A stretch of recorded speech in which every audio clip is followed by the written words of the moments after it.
Hey, what is up everyone, and welcome back to another video. Today we're taking a look at Polkadot, which is currently up 0.5%. Now, in today's video, we're going to be jumping into exactly where I think Polkadot could be going over the next few days and week, as well as the entire market. But before we jump into all of that, I want to ask you guys to check out the Discord down below. You can see on the screen right now just how many trades our members have been winning. It's absolutely insane. When you join the Discord, you simply copy and paste every alert that you get into your exchange and then profit like you're seeing on the screen right now. So yeah, make sure you join up. I'll leave a link to it in the description. It will be the first link, the very first link there. So yeah, make sure you join up. Now back to Polkadot. So overall, Polkadot has been obviously trending down a lot, and if you remember a few videos ago, we talked about accumulations at under $5, which are quite good, and accumulations under $4, which are great. So overall, we've been under $5 for the majority of the time ever since February, and we were under $4 very briefly. I think it lasted a few days. So if you managed to get in under $4, congrats, although it wasn't that difficult, because again, we were just sitting there under $4. We even hit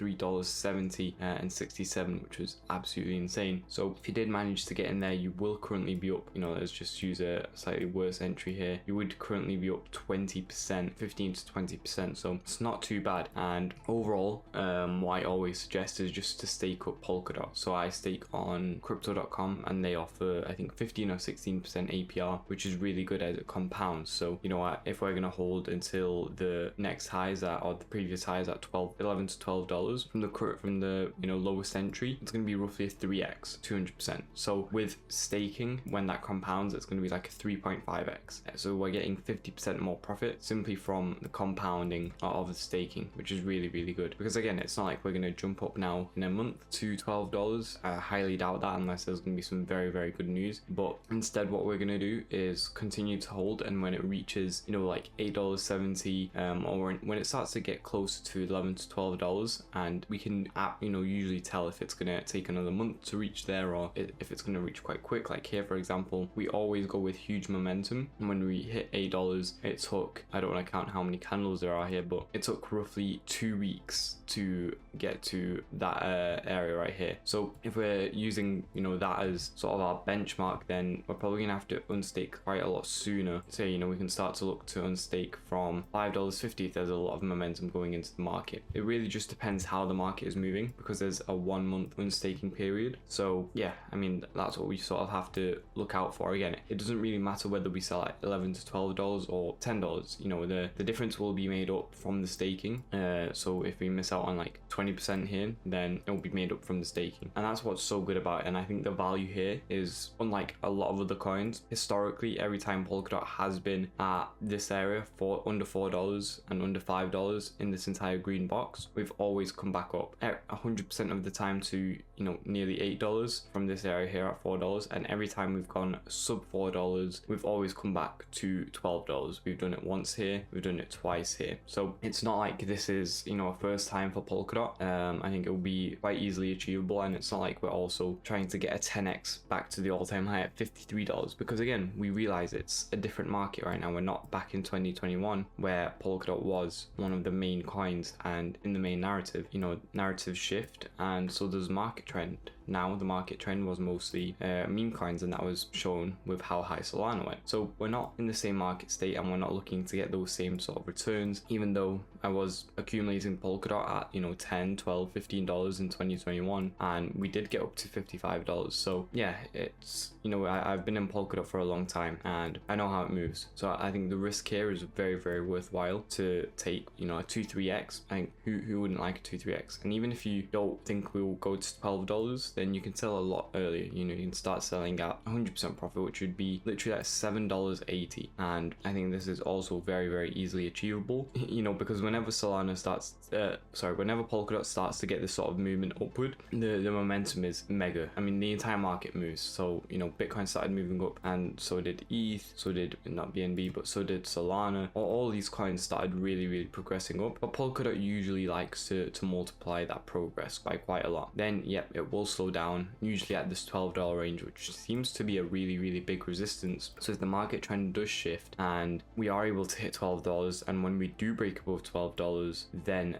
that's when the sort of exponential returns will start coming. But again, we're going to look to take majority of our profits here at 12, and we're going to leave some runners in case we do break up and, you know, maybe head to 20, 25, $30, because it's still all very possible. Another thing we need to take a look at is obviously Bitcoin dominance, and let's take a look at the percent chart, because that chart has been slightly regressing. So yeah, Bitcoin dominance has slightly been falling off. We hit this major resistance level at like 62.26%. we have dropped by 1% on dominance, which isn't a lot, but at least it's the start of a small downtrend. The key thing we're really hoping for is to break past this sort of low that we have right here. Once we're able to break past this, we should look to head towards 56, maybe even 55%, somewhere around here. Again, each percent matters, so if we are able to fall down to these areas, then you'll see alts really start to soar. And then I think the main profits will be made probably when we maybe break past 54%. The lowest I think dominance could drop to is maybe 48, 47%, somewhere around here, which would be a very significant drop. Although in the previous bull run we did hit 40%, so you know, it's like 10% higher, which I think is quite viable. But again, we have ETFs now, so a lot more dominance is obviously going to flow into Bitcoin until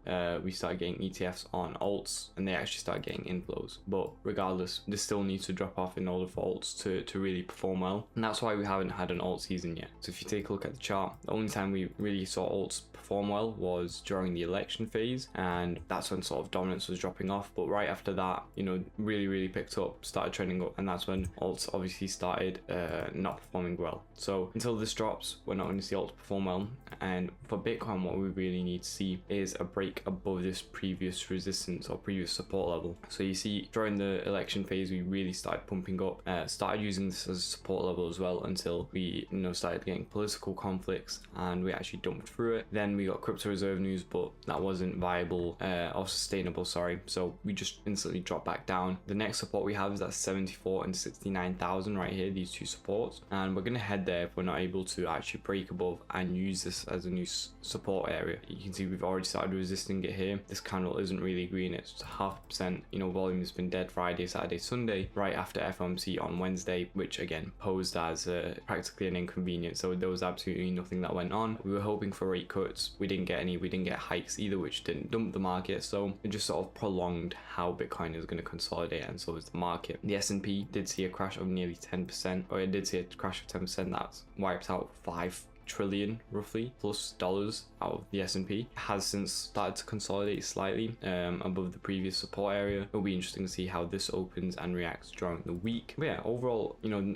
our strategy hasn't changed. We're still looking to DCA on a lot of alts at these extreme value levels. Under $5 is still a good DCA level for DOT if you're not in. Under $4 is a great DCA level, so you should increase size there. And apart from that, just stake up, hold, and wait until the market shifts. If you're slightly more risk averse, then you can wait until market shifts and start accumulating at $5-6 maybe dollars. But again, then you'll be chasing the momentum, and that can be quite difficult as well at times. But regardless, that's my views on Polkadot and the entire market for this week. If you did enjoy, then please do make sure to like and subscribe. And if you want to be getting my exact trades that I'm taking today and this week, then check out the Discord down below. First link in the description. Join up, start copy pasting them, and start profiting. If you need a place to actually buy, sell, or trade cryptocurrency for the lowest fees with the best sign-up bonuses, then check out all the exchanges we're working with down below. Thank you all for watching. I'll see you all tomorrow. Goodbye, guys.